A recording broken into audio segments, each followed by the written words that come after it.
एक छोटे से गांव में एक लड़का अर्पण रहता था, जो अपनी ईमानदारी और सच्चाई के लिए प्रसिद्ध था।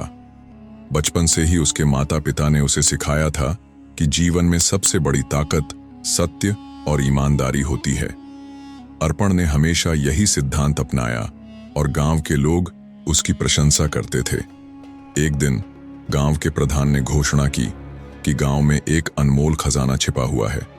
यह खजाना उस व्यक्ति को मिलेगा जो ईमानदार और सत्यवादी होगा। कई लोग अपनी ईमानदारी का दावा करते हुए खजाने की खोज में निकल पड़े, लेकिन अर्पण को विश्वास था कि सच्चाई से खजाना अवश्य मिलेगा। उसने इस चुनौती को स्वीकार किया और खजाने की तलाश शुरू की। खजाने की खोज के दौरान अर्पण को एक बुजुर्ग व्यक्ति मिला जो जंगल में खो गया था। उस व्यक्ति ने मदद के लिए गुहार लगाई। अर्पण ने खजाने की खोज को छोड़कर पहले उस बुजुर्ग की मदद की और उसे सुरक्षित गांव तक पहुंचाया। गांव के लोग उसकी इस करुणा और ईमानदारी से बहुत प्रभावित हुए, लेकिन अर्पण की खजाने की तलाश अब भी अधूरी थी। कुछ दिनों बाद अर्पण को एक पुराना नक्शा मिला जिस पर खजाने का स्थान चिह्नित था, लेकिन नक्शे के साथ एक चेतावनी भी थी। खजाने तक पहुंचने के लिए सत्य की परीक्षा देनी होगी। अर्पण ने निडर होकर उस मार्ग पर चलने का निर्णय लिया। रास्ते में उसे कई प्रलोभन और कठिनाइयां मिलीं, लेकिन उसने कभी भी सत्य और ईमानदारी का मार्ग नहीं छोड़ा। अंततः वह खजाने के करीब पहुंचा, लेकिन जब वह अंतिम द्वार पर पहुंचा तो वहां उसे एक रहस्यमयी चिट्ठी मिली। चिट्ठी में लिखा था कि खजाना यहीं छिपा है, लेकिन इसे पाने के लिए तुम्हें सबसे कठिन सच को स्वीकार करना होगा। अर्पण ने चिट्ठी पढ़ने के बाद गहरी सांस ली और द्वार खोलने का प्रयास किया, लेकिन द्वार तब तक नहीं खुला जब तक उसने चिट्ठी के निर्देशानुसार अपनी सच्चाई साबित नहीं की।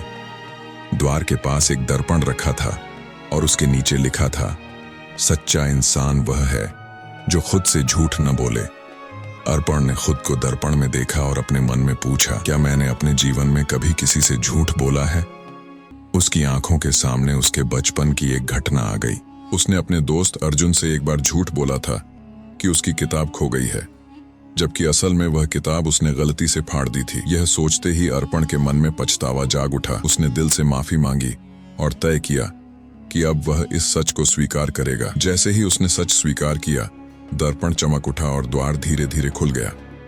अंदर एक छोटी सी गुफा थी। गुफा के बीचों बीच एक चमचमाता संदूक रखा था। अर्पण की खुशी का ठिकाना नहीं था। उसने धीरे से संदूक खोला, लेकिन उसमें कोई सोना या चांदी नहीं था। संदूक में केवल एक और चिट्ठी थी जिस पर लिखा था, सत्य के मार्ग पर चलते रहो, खजाना अब भी दूर है। इसके साथ एक और नक्शा था जो गुफा के अंदर एक और गुप्त मार्ग की ओर इशारा कर रहा था। अर्पण ने बिना समय गंवाए उस मार्ग पर चलना शुरू किया। यह मार्ग अंधेरा और डरावना था, जैसे किसी ने जानबूझकर इसे मुश्किल बनाया हो। चलते चलते उसे एक अजीब सी आवाज सुनाई दी, जैसे कोई उसका पीछा कर रहा हो। वह रुका और पीछे मुड़कर देखा, लेकिन वहां कोई नहीं था। जैसे जैसे वह आगे बढ़ता गया, आवाजें और तेज होती गईं। मार्ग के अंत में उसे एक बड़ा पत्थर मिला जिसके नीचे कुछ छिपा हुआ था।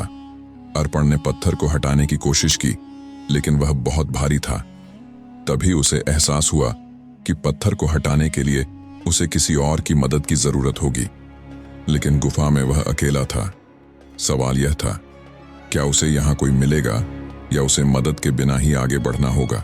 अर्पण ने गुफा के भीतर उस भारी पत्थर को हटाने की हर संभव कोशिश की, लेकिन उसकी ताकत नाकाफी थी। थककर उसने पत्थर के पास बैठते हुए कहा, क्या मेरे सत्य और ईमानदारी का मार्ग यहीं समाप्त हो जाएगा? तभी गुफा में हल्की सी हवा का झोंका आया और हवा के साथ एक धीमी सी आवाज गूंजी, सत्य की राह पर तुम अकेले नहीं हो, मदद वहीं मिलेगी जहां सच्चे दिल से पुकार होगी। अर्पण को यह सुनकर हिम्मत मिली। उसने अपने दिल से पुकार लगाई, अगर मेरी सत्यनिष्ठा सच्ची है तो मुझे मदद मिलेगी। कुछ ही पल बाद गुफा के अंदर की हवा और ठंडी हो गई और अंधेरे में एक रहस्यमय आकृति उभरने लगी। वह एक बूढ़ा व्यक्ति था जिसके चेहरे पर ज्ञान और अनुभव की गहरी झलक थी। बूढ़े व्यक्ति ने मुस्कुराते हुए कहा, तुम्हारे सत्य और धैर्य ने मुझे यहाँ बुलाया है, मैं तुम्हारी मदद करूंगा। अर्पण ने बूढ़े व्यक्ति के साथ मिलकर पत्थर हटाया। पत्थर के नीचे एक और रास्ता था जो और भी गहरे अंधकार में जा रहा था। बूढ़े व्यक्ति ने कहा, इस रास्ते में तुम्हें अपने सबसे बड़े डर का सामना करना होगा। अगर तुम इसे पार कर गए तो तुम्हारा खजाना तुम्हें मिल जाएगा। अर्पण बिना डरे उस रास्ते पर चल पड़ा। वह मार्ग असाधारण रूप से डरावना था। हर ओर से अजीबोगरीब आवाजें आती थीं और रास्ता अत्यंत संकरा होता जा रहा था। चलते चलते वह एक ऐसे स्थान पर पहुंचा जहां 4 दिशाओं में रास्ते विभाजित हो रहे थे। हर रास्ते के सामने एक काला पत्थर रखा था और हर पत्थर पर कुछ लिखा था। पहले पत्थर पर लिखा था, जो लोभ करेगा वह खोएगा। दूसरे पर, जो झूठ बोलेगा वह भटकेगा। तीसरे पर, जो सत्य छोड़ेगा वह गिरेगा। चौथे पर, जो सत्य के मार्ग पर रहेगा उसे अंत तक प्रकाश मिलेगा। अर्पण ने चौथा मार्ग चुना और आगे बढ़ा। जैसे ही उसने कदम बढ़ाया, पूरा मार्ग एकदम प्रकाश से भर गया। लेकिन तभी उसने एक डरावनी परछाई को अपने पीछे महसूस किया। वह रुक गया और पीछे मुड़ा तो उसे वही बूढ़ा व्यक्ति नजर आया, पर इस बार उसका चेहरा पूरी तरह बदल चुका था। बूढ़े व्यक्ति ने गूंजती हुई आवाज में कहा, अर्पण, तुम्हें लगता है कि मैं मदद करने आया हूं, लेकिन असल में मैं तुम्हारी परीक्षा ले रहा हूं। जो खजाना तुम्हें चाहिए वह इतना आसान नहीं है। अब तुम बताओ, क्या तुम इसे पाने के लिए किसी भी हद तक जा सकते हो? अर्पण ने बिना किसी झिझक के कहा, अगर मुझे सत्य और ईमानदारी से खजाना नहीं मिलेगा तो मुझे उसकी जरूरत नहीं। यह सुनते ही बूढ़ा व्यक्ति हंसने लगा और कहा, तुमने सही उत्तर दिया, लेकिन खजाने तक पहुंचने के लिए तुम्हें एक और बड़ा सच जानना होगा जो तुम्हारे जीवन को पूरी तरह बदल सकता है। बूढ़े ने कहा, तुम्हारे पिता का यह खजाने से गहरा संबंध है, पर यह सच तुम्हें अभी नहीं, अगले मोड़ पर मिलेगा। अर्पण बूढ़े व्यक्ति की बातों को सुनकर हैरान रह गया। उसके मन में सवालों का तूफान उठने लगा। उसके पिता और इस खजाने का क्या संबंध हो सकता है? उसने बूढ़े से और सवाल पूछने की कोशिश की, लेकिन वह धीरे धीरे अदृश्य हो गया। गुफा में अब केवल अर्पण और उसकी इच्छा शक्ति बची थी। वह अगले मोड़ की ओर बढ़ा। रास्ता संकरा और अंधकारमय था, लेकिन उसकी आशा की रोशनी उसे मार्ग दिखा रही थी। कुछ ही देर में वह एक बड़े कक्ष में पहुंच गया, जहां दीवारों पर प्राचीन शिलालेख थे। बीच में एक पत्थर की वेदी रखी थी और उस पर एक चमचमाता संदूक था। संदूक पर लिखा था, यह खजाना तुम्हें सत्य के अंतिम मार्ग पर ले जाएगा।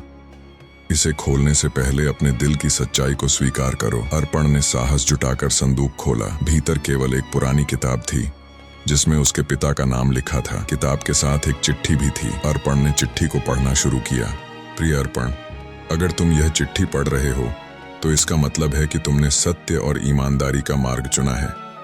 यह खजाना तुम्हारे लिए नहीं, बल्कि तुम्हारी सोच को बदलने के लिए है। वर्षों पहले मैंने इस खजाने की खोज में अपनी ईमानदारी खो दी थी। मैंने झूठ बोला, दूसरों को धोखा दिया और अपने परिवार को अनजाने में कष्ट पहुंचाया। लेकिन जब मुझे अपनी गलती का एहसास हुआ तो मैंने इसे यहाँ छिपा दिया, ताकि यह केवल उसे मिले जो सत्यनिष्ठा का महत्व समझे। अब तुम्हारे पास एक विकल्प है, इस खजाने को खुद तक सीमित रखना या इसे उन लोगों के साथ बांटना जिनकी इसे सच्चे दिल से आवश्यकता है।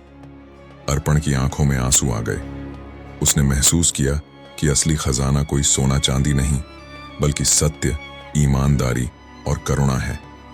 उसने वह किताब और चिट्ठी गांव में ले जाकर सबके सामने पढ़ी और खजाने को एक जनहित फंड में दान कर दिया, जिससे गांव के गरीब लोगों की मदद हो सके। गांव के लोगों ने अर्पण की सच्चाई और निस्वार्थता की सराहना की। इस घटना के बाद गांव में एक नई परंपरा शुरू हुई। हर साल बच्चों को सत्य और ईमानदारी की कहानियां सुनाई जाने लगीं, ताकि वे बचपन से ही इन गुणों को अपना सकें। सिख, अंततः अर्पण ने समझ लिया कि असली खजाना वह है जो दूसरों के जीवन को बेहतर बना सके। सत्य और ईमानदारी से जीवन जीने वाला व्यक्ति न केवल खुद को बल्कि समाज को भी बेहतर बना सकता है। यही जीवन की सबसे बड़ी जीत है।